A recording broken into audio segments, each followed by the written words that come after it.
Sometimes life doesn't ask for our permission to change, it just does. One day you're in the middle of the chaos, raising kids, working long hours, taking care of everything and everyone. And then quietly, like a gentle tide rolling in, things begin to shift. The house grows quieter. Your body feels different. The mirror shows someone familiar but not quite the same. And suddenly, you begin to wonder, what now? This chapter of life, the one after the rush, after the responsibilities, can feel both tender and terrifying. You've given so much for so long, but now that things have slowed down, you may find yourself facing questions no one ever prepared you for. Questions about your purpose, about your body, about your relationships, and the distance that sometimes grows in silence. Let's be honest. Aging isn't easy. It's beautiful. Yes, deeply beautiful, but it comes with change. Change in the way we move, the way we connect, the way we see ourselves. Maybe you felt it too. A quiet ache in your joints that wasn't there before. That moment in a grocery store when someone calls you sir or ma'am, and you suddenly realize you're not the young one anymore. Or the nights when sleep escapes you, not because of noise, but because your thoughts are too loud. And let's talk about the things no one really talks about. Menopause. It's not just hot flashes and mood swings. It's a farewell to something intimate, something sacred. A shift not only in hormones, but in identity. You feel it in your skin, in your energy, in your sense of self. And no one tells you how lonely that can feel. You may look in the mirror and see a body that's changed, and you wonder if it's still beautiful, if it's still lovable, if you are still you. You are. And for men, the silence can be even heavier. You don't hear it talked about in coffee shops or barber chairs, but it's there. Erectile dysfunction, the loss of stamina, the fear that intimacy is slipping away, not just physically, but emotionally. You might wonder if your partner still sees you the same, if you're still enough, if you've become a stranger in your own body. But here's the truth, your body is not failing you. It's evolving, just like you. Desire doesn't disappear. It matures. It becomes richer, deeper, more about connection than performance, more about trust than urgency. And that can be beautiful. Let me tell you about someone I met not long ago. His name was William, a retired teacher in his early 70s, widowed for 8 years. For a long time, William had closed the door to intimacy, not just romance, but emotional connection altogether. He told himself it was safer that way. He stayed busy, volunteered at the library, went to church, came home to silence.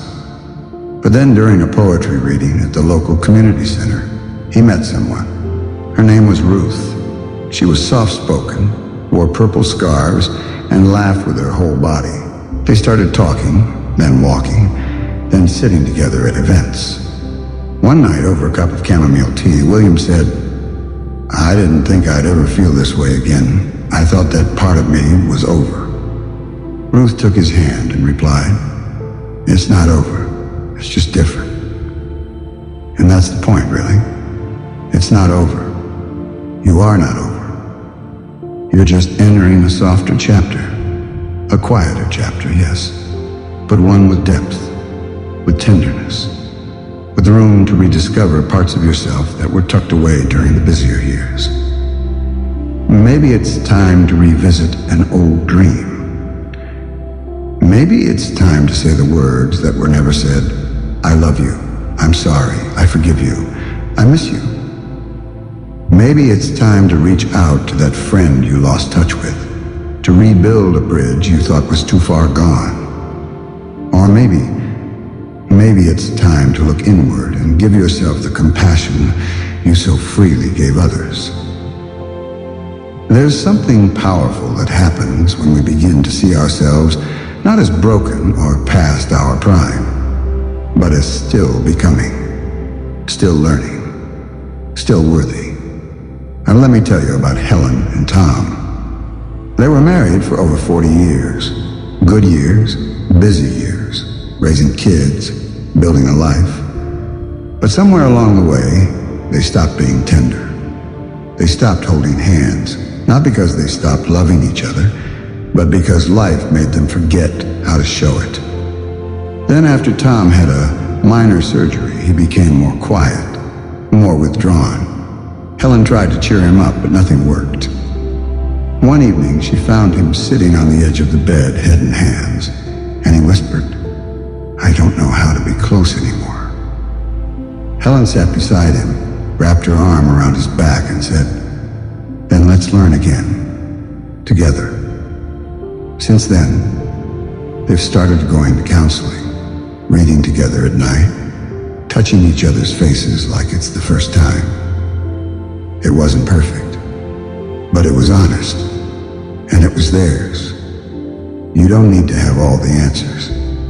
You just need to stay open to healing, open to softness, open to love in all its forms.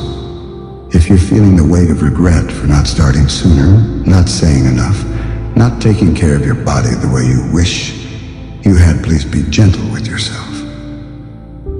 You did the best you could with what you knew at the time. And now you know more. Now you have time to offer yourself something different. Patience, forgiveness, maybe even joy. There's still room for joy, you know. It can be quiet, like a walk at sunset. It can be loud, like dancing in the living room to your favorite record. It can be shared like laughter over coffee with someone who remembers your stories. Or it can be solitary, like painting with no plan, writing just for yourself, or sitting under the stars with a blanket and a deep breath. There is no right way to age. There is only your way.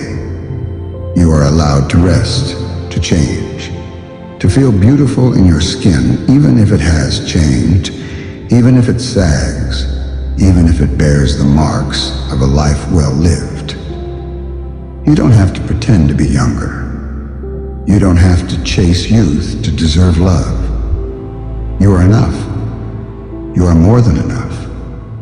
And if you're struggling emotionally, physically, spiritually, it's okay to ask for help.